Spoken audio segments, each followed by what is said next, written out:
What if the biggest enemy standing between you and everything you dream of was not the world outside, but the undisciplined mind inside? What if one small habit, practiced every single day, could quietly change the entire direction of your life?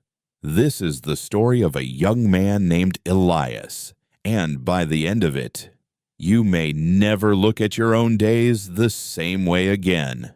In a quiet village nestled between green hills lived a young man named Elias. He was kind, he was intelligent, and he carried dreams bigger than the sky. He wanted to build his own workshop, create beautiful furniture, travel to distant cities, and one day build a home for his aging mother. But every morning, when the first light touched his window, Elias would whisper to himself, "I'll start tomorrow." He would lie in bed scrolling through pictures of successful craftsmen, feeling inspired for a few minutes. Then the inspiration would fade like morning mist. He would pick up his tools, only to put them down after 10 minutes, because it doesn't feel right today. His mind was full of noise, tomorrow's plans, yesterday's regrets, endless excuses dressed as reasons. His friends would say, "Elias, you have so much potential." He would smile and reply, "I know. I just need the right moment." Years slipped by like sand through fingers. The village grew. New workshops opened. Young apprentices became masters. Elias watched them from afar, a quiet ache growing in his chest. At night, he would sit under the old oak tree and whisper to the stars, "Why does everyone else succeed while I stay stuck?" One autumn evening, an old carpenter named Mr. Harlan, the most respected man in the village, came to visit. He carried nothing but a small wooden box. "Elias," he said gently, sitting beside him, "I want to show you something." He opened the box. Inside lay a single, perfectly smooth piece of oak wood and a few simple tools. "This wood," said Mr. Harlan, "was once just like your dreams, full of possibility.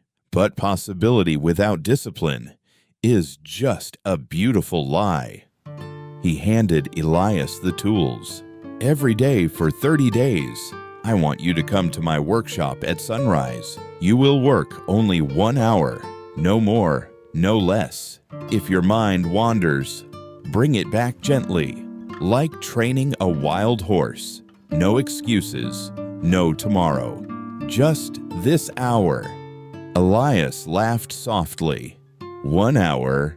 That's nothing." Mr. Harlan smiled. "That's exactly what most people think. That's why most people never build anything that lasts." The first week was torture.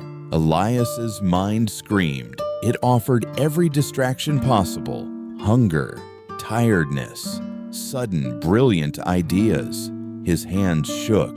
The wood looked ugly. He wanted to quit every single morning, but something inside him, perhaps the ache of all those wasted years, made him return the next day. By the second week, something strange began to happen. The noise in his head grew quieter. The hour that once felt endless now passed like a gentle breeze. His cuts became cleaner. His focus became sharper. For the first time, he wasn't thinking about the future or the past. He was simply there, with the wood, with his hands, with the present moment. On the 30th day, Elias finished a small but beautiful stool.